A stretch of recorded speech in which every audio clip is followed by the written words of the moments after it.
Well, good morning, everyone. We're really glad to see you here bright and early on this penultimate day of the conference. We're very excited to talk about some of the work we've been doing around open access and transformative agreements in relationship to smaller libraries, smaller here being a relative term, meaning R2 and smaller. Now, we want this presentation, which is entitled, Let's Make a Deal, Empowering Small and Mid-Sized Universities to Participate in the Open Access Movement, to be as interactive as possible. But before we jump in, I wanted to introduce ourselves. My name's Tim Schlak.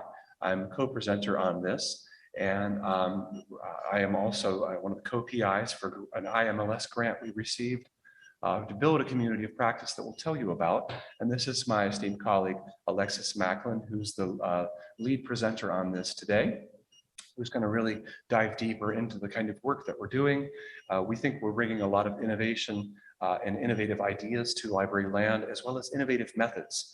And we're very excited to share these with you. And so we want this to be as interactive as possible.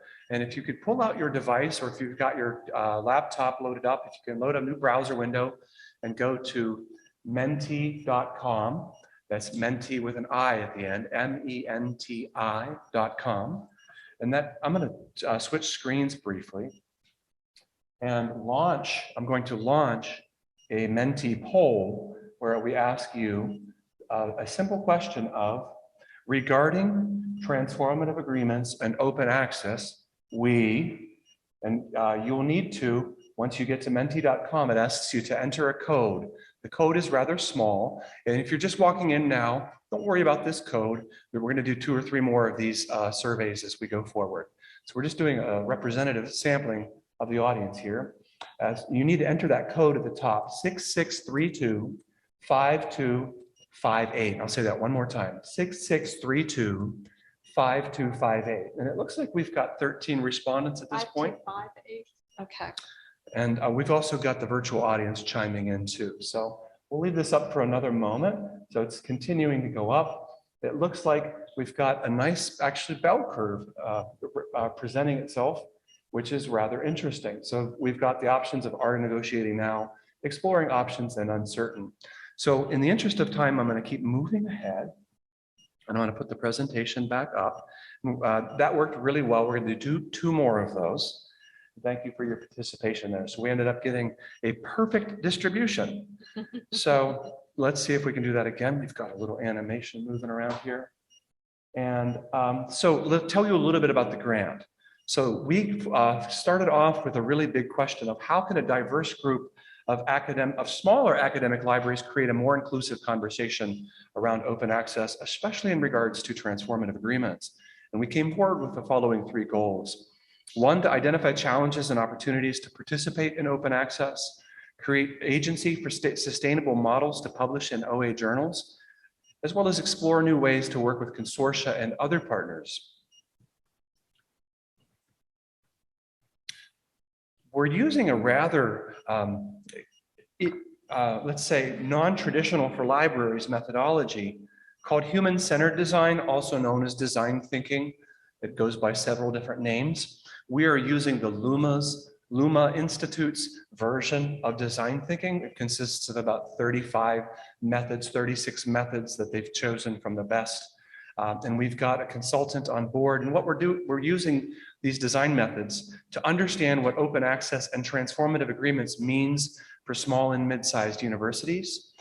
We're trying to strategize ways to support open access on our campuses and sustain our efforts by finding new ways of collaborating with each other and with our consortia. So what is human-centered design? Well, it consists of 3 broad categories of methods. 1 is just looking, understanding the problem. And the second is understanding, analyzing challenges and opportunities. And the third is making and envisioning future possibilities.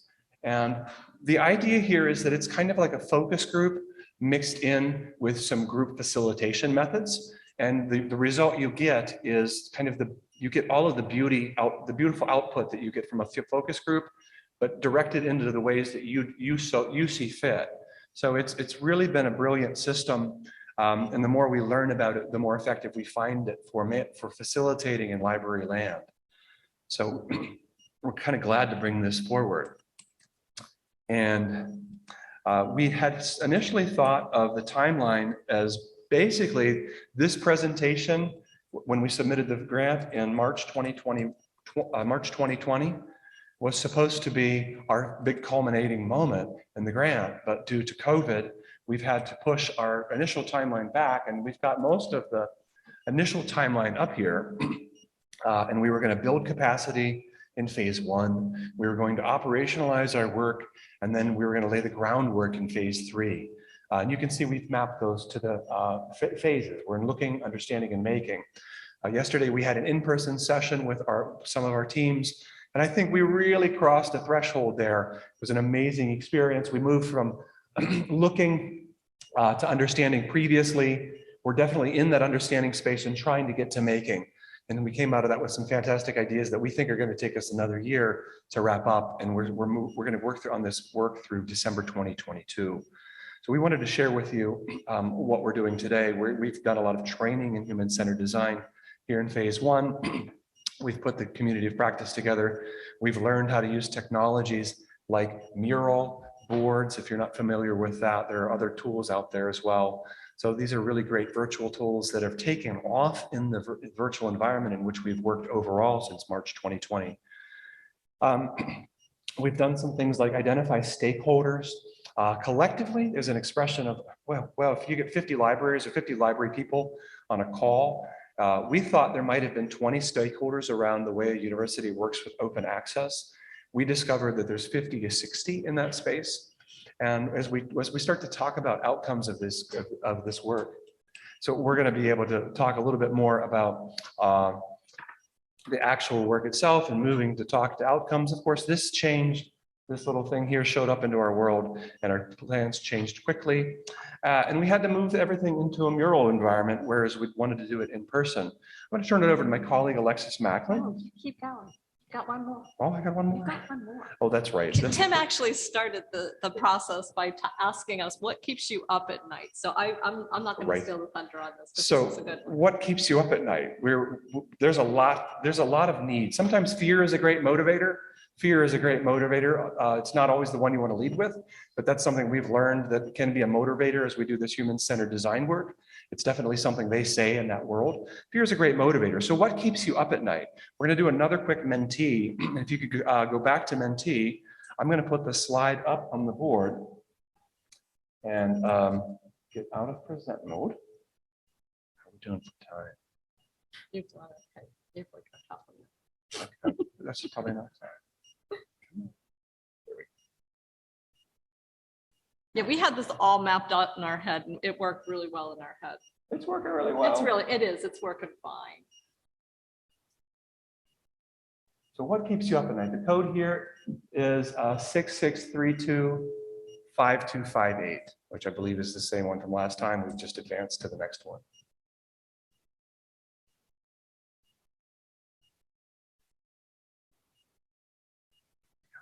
Oh, yeah. So we've got inflation rates, annual budget cuts, not enough expertise regarding OA and transformative agreements, faculty buy-in and administrative support, article processing charges do not equal subscriptions, and sustainable and equitable open access. We'll give this another 10 seconds. Yep, sounds good. Okay. And it looks like we've got sustainable and equitable OA models running neck and neck with annual budget cuts, followed up by inflation rates. No surprise, the economy is on everyone's mind. So I'm going to turn it over to Alexis now.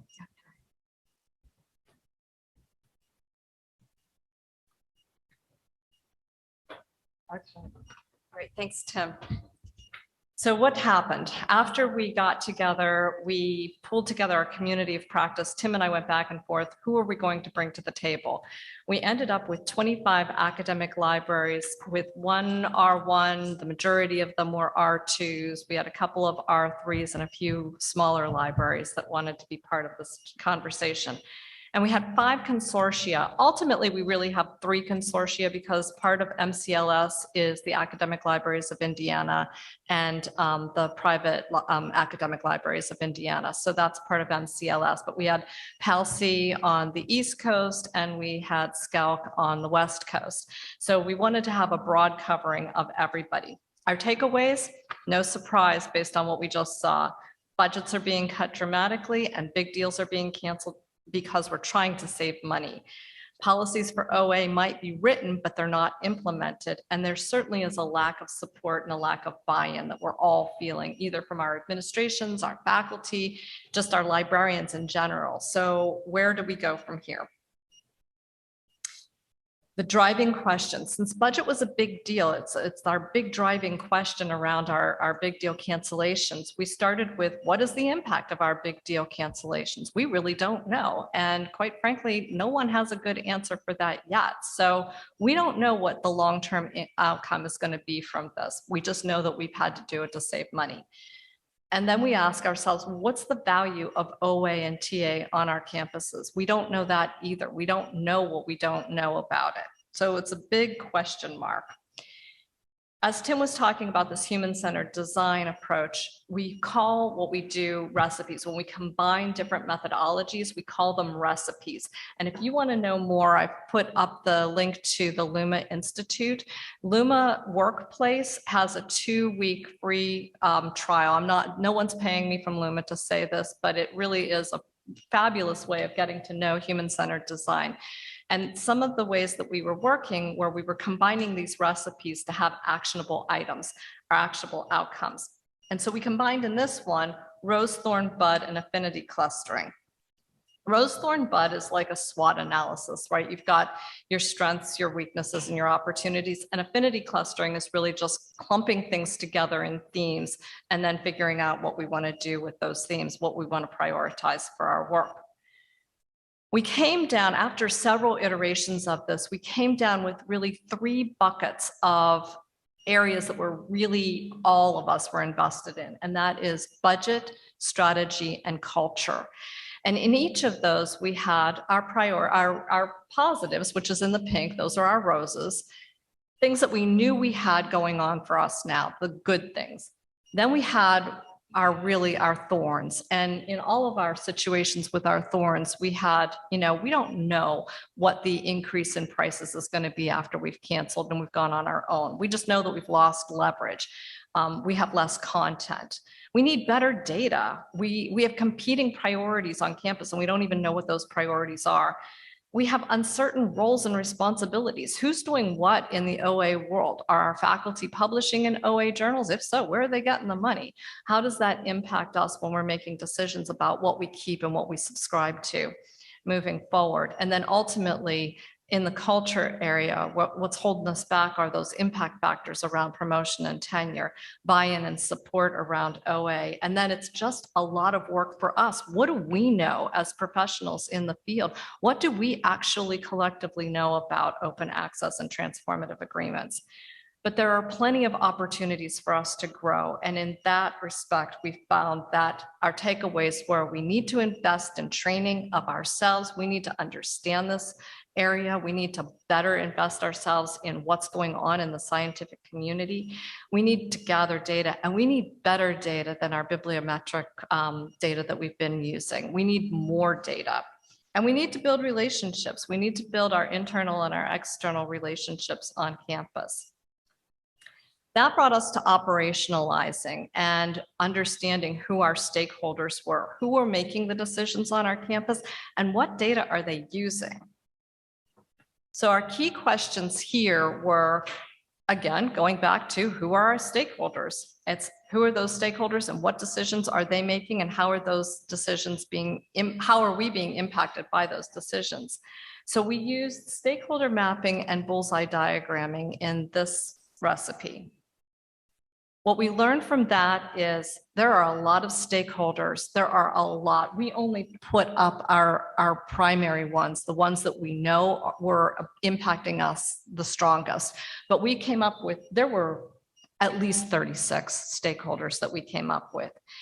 We found that the recurring themes were centering around communication, and communication is going to be different depending on what stakeholder you're addressing. And we also decided there are so many moving parts, there are just too many moving parts, and we just don't have a game plan.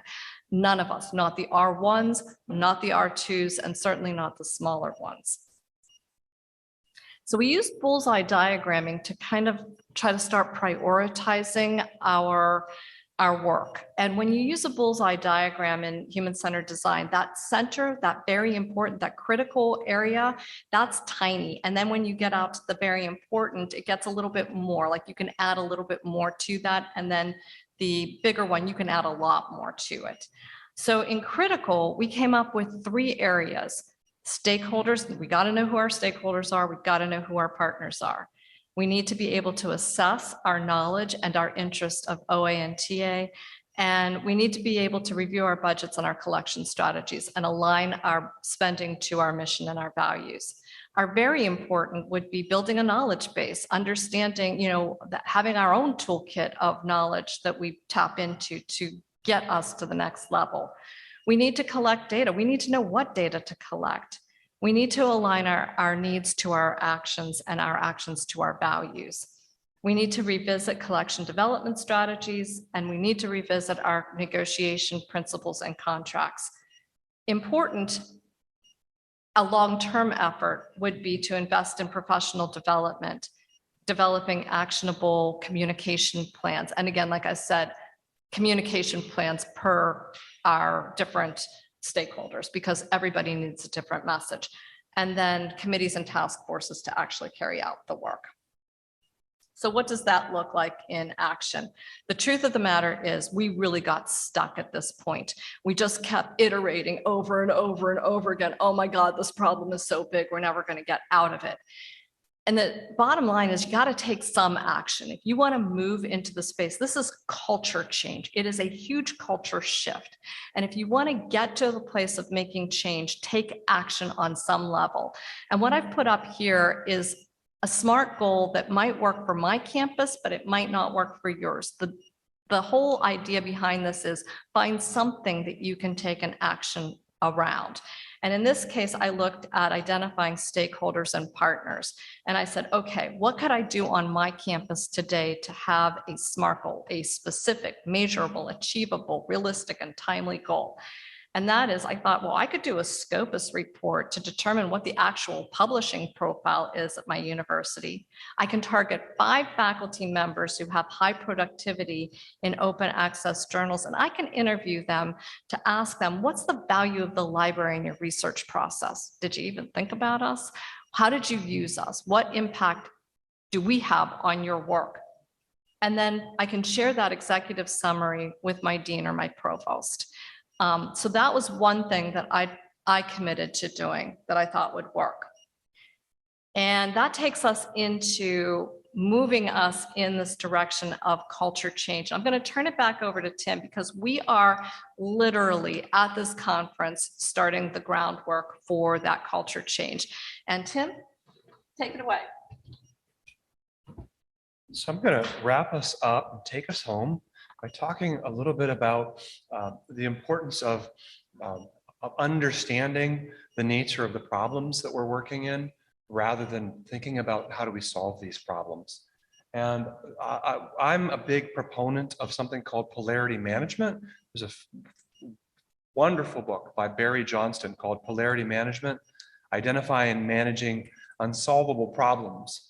And I think I'm starting to think of this space as an unsolvable problem. Not that it's hopeless in that regard, but that there's so much complexity in this space that we can't really solve this problem like we kind of thought we solved the problem 20 years ago with the transition from print to online, where the publishers kind of offered us solutions. Well, that might happen again in the future, but we know if that happens again in the future, there's a whole lot of downsides that are to come with the publishers continuing to occupy certain positions of hegemony relative to us and copyright and or workflows, that we would rather not those come along with the upsides of whatever solutions we're moving towards. And we're thinking along the lines of, well, what sort of interventions are necessary to maximize the upsides and minimize the downsides?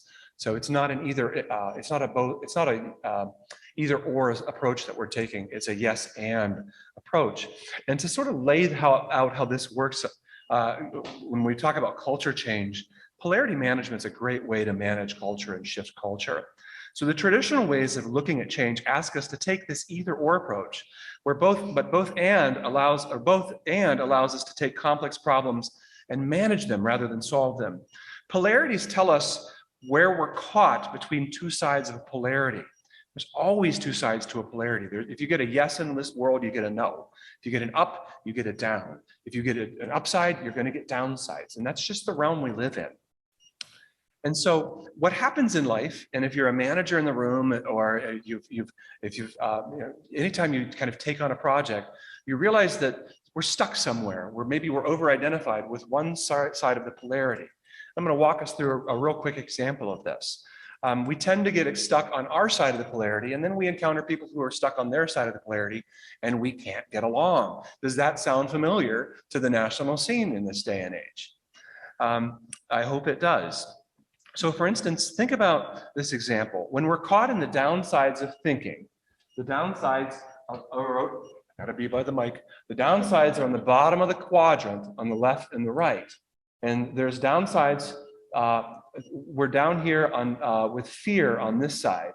We're over here on thinking on the left side. So we're dealing with the downsides on the bottom side of the quadrant. We're dealing with the upsides on the top part of the quadrant. And on the left, we're talking about thinking. On the right, we're talking about feeling.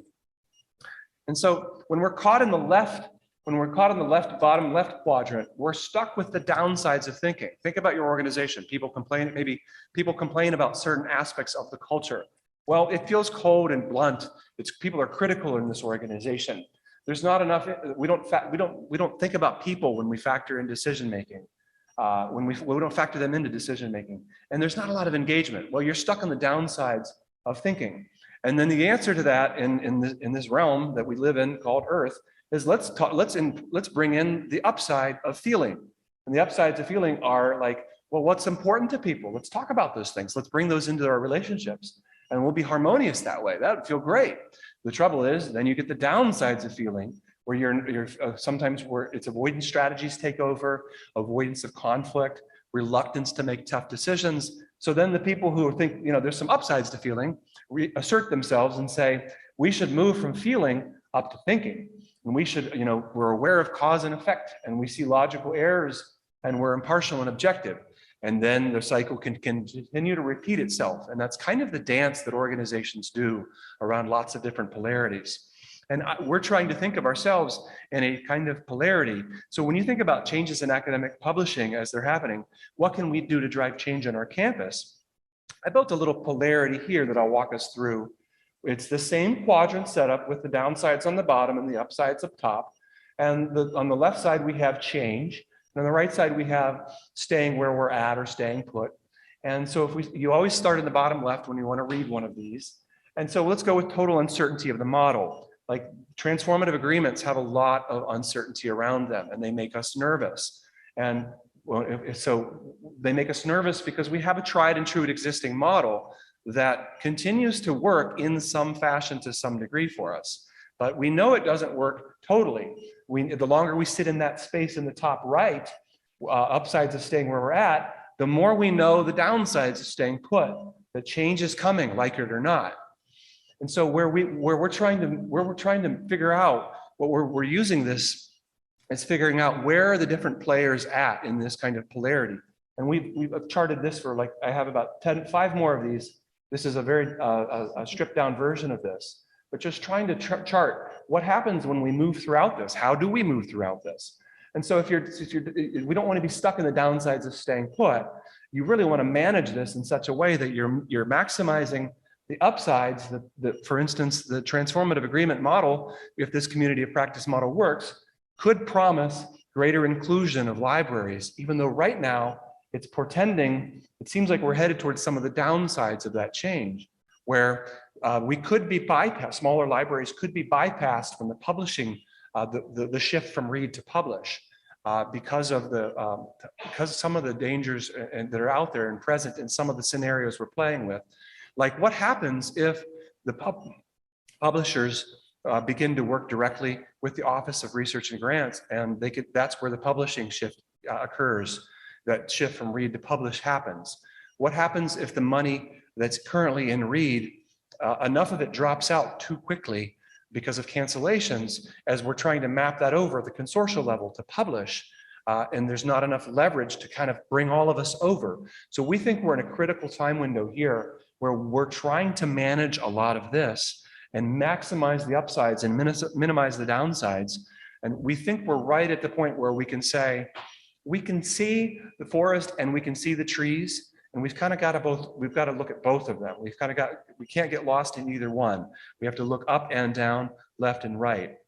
So we're gonna wrap this up with one more mentee. So if you've just come in the room, we're doing a little participatory work here where we're doing a mentee, and I need a quick minute to switch us out to another one.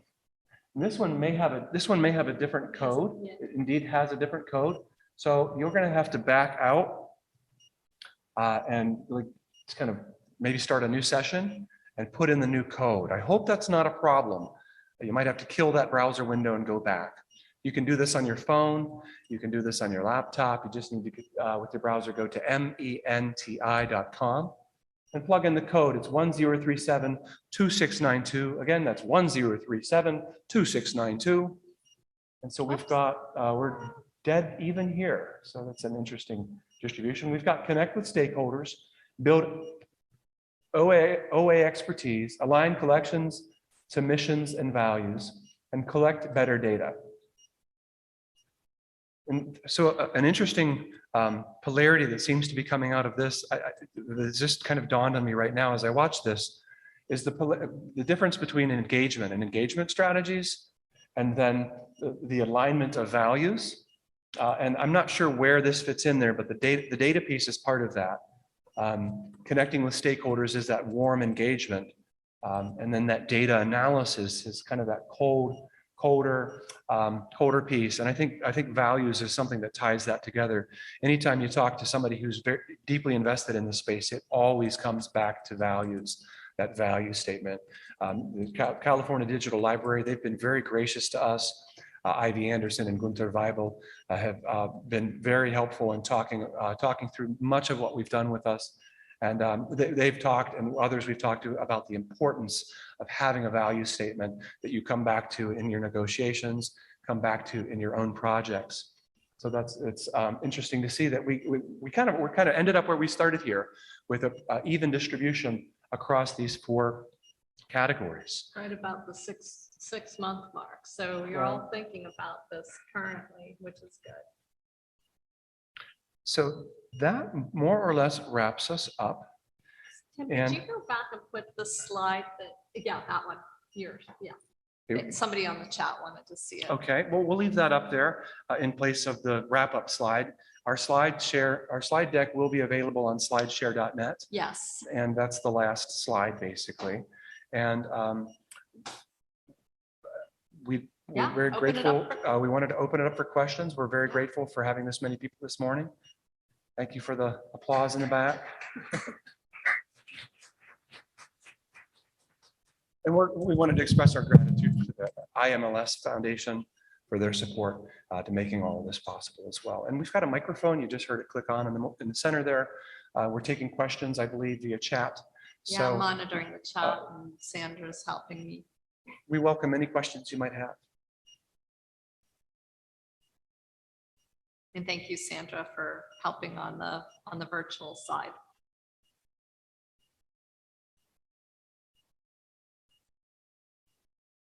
And a hush falls over the room. We're so stunned we don't even know where to begin.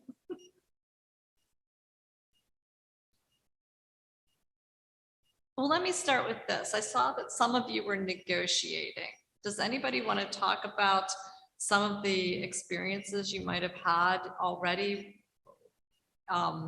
Just in general, I mean, really in general, because I know these are things you can't really talk about. but have you engaged your faculty in the conversations yet? What are some of your experiences that you can share?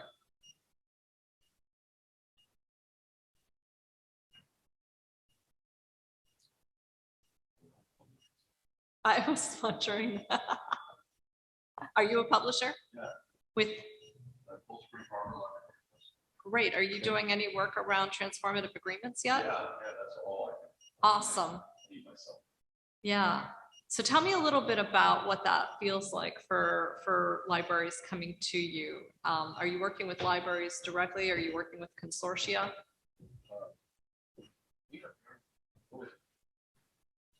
Yeah, we might have to use the mic because of our virtual folks might not be able to hear. I think you can take it down too.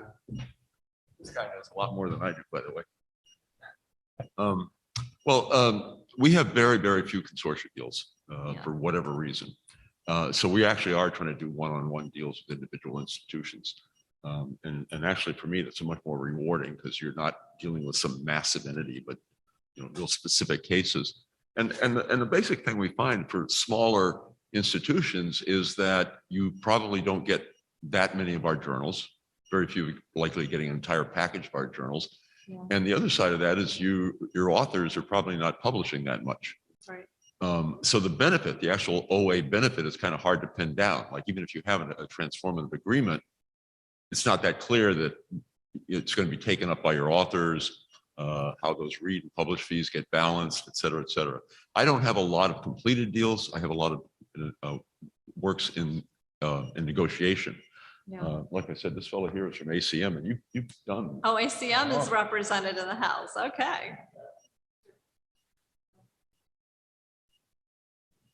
Thank you. So I'm with ACM. We're taking sort of I would say an all-in approach in terms of our goal is to become fully open access in terms of all the research that we're publishing in about a 5-year period is the goal for us as a society publisher, bound to our members as our form of governance. So when we look at the idea of, for us, it's really about sustainability. So it's about maintaining our current operations. So we look at essentially what it is a redistribution of all of our institutional revenues across about 2,700 institutions that have been subscribing. And what that essentially means is that we're going to redistribute the revenues or the cost burden according to where the publications are coming from. Yeah. So as far as the read institute or the read-only institutions, I actually view it as a step towards equity, because in fact, they've been subsidizing the R1s for many years because the difference in pricing under our traditional read-only subscription model has not been that different for the R1s versus the very small institutions. So part of what our model is meant to do is to essentially right size or make more commensurate the cost burden according to publication output, which of course coincides with the amount of reading or downloads that you'll see from those same institutions, because they're basically the same. It's about a group for us, about 1,000 institutions worldwide that comprise about 85% of what we publish as far as research goes. So I view that what we're doing anyway, because we're doing it at scale, I think it really has potential for it to be a great benefit to the read-only institutions. But of course, there's a challenge for us in trying to keep those read-only institutions engaged and willing to continue to contribute revenues, right? Because they're not publishing with us very much. So that's a challenge for us. And then also challenges in the corporate space, because we publish computer science research. So we work in the corporate space, and there's only a very small number of corporations that publish enough with us to really make a publishing-based agreement worthwhile. So that's also a challenge for us. So you're hitting something, and I'm reading at the same time I'm reading the chat, and there's a really interesting conversation going on here about, in this case, there's just popped away from me again, but it's interviewing and talking to faculty who are also editing journals to see where they're editing and where we want to invest our money. One of the things that I'm worried about as a small library with faculty who we're a predominantly teach institution, and I keep talking about this, and I feel like, eventually somebody's going to say, you're making too much of this, but I don't think I am.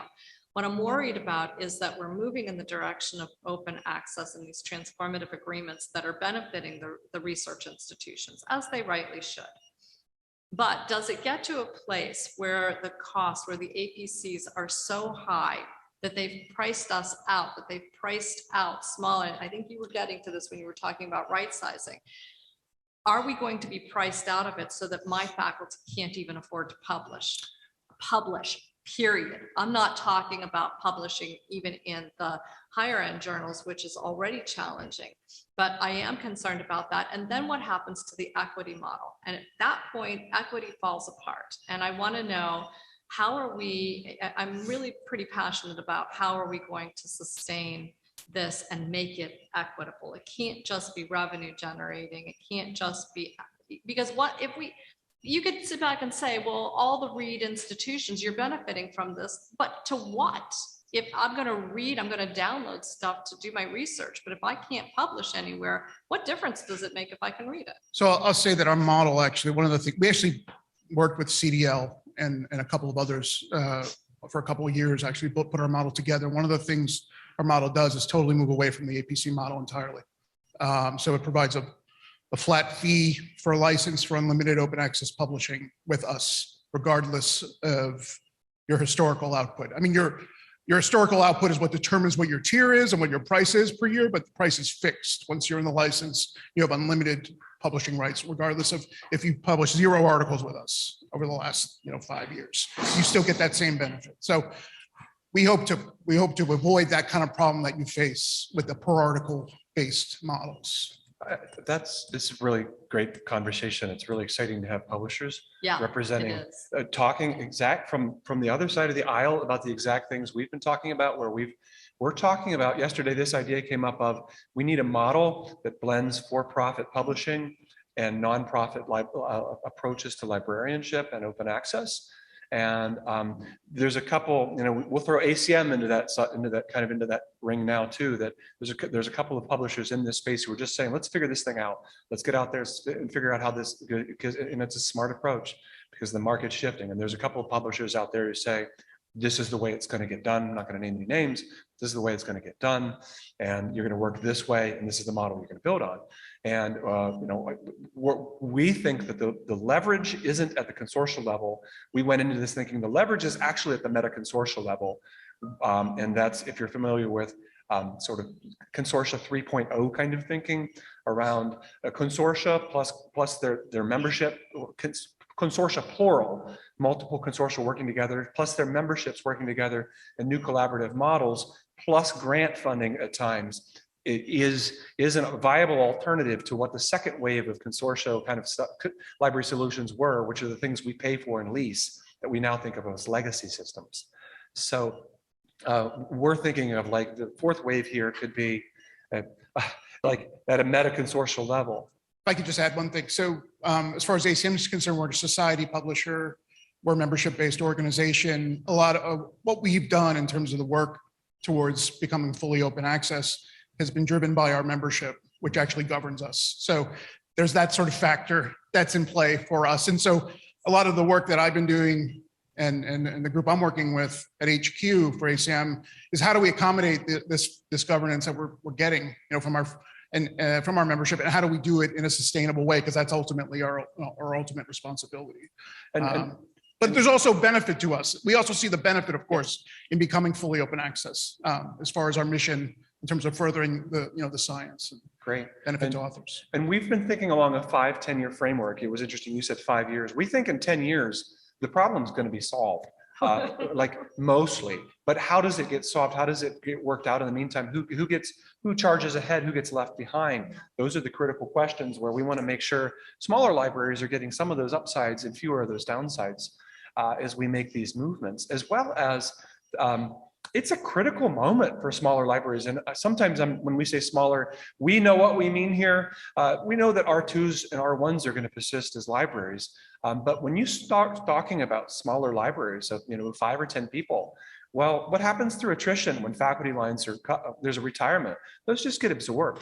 And that you're experiencing that, you're also experiencing, 5–10% annual budget cuts. If you model that out, I modeled this out for a library that looks like mine.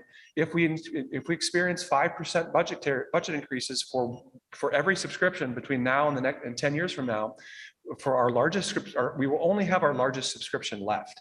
Like, that's it. We have to cut everything else in order to sustain that one big umbrella subscription. I forget whether it was ProQuest or an EBSCO product, one of your academic or business source complete kind of things. And that doesn't serve anybody other than, it serves the humanities and social sciences a little bit more than the sciences, but nobody wins out in that. And we are headed that way. And we have long-term, maybe we're both cynics here too long in library leadership, and management, but we look at this and think, we're not sure there's a viable strategy to get to 10 years for smaller libraries and still call that a library, an academic library as it is.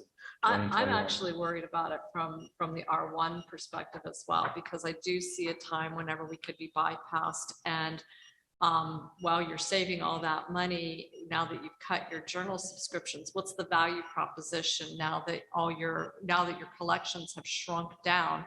And now what we're really focusing on is open access. And so somebody has to pay those APCs. And if that's not coming out of the libraries, where's it coming out of? And it's probably coming out of your provost's office and your office for research. Guess what? That just marginalized us even more. If we're already feeling marginalized, that's marginalizing us even more. And I'm worried about that.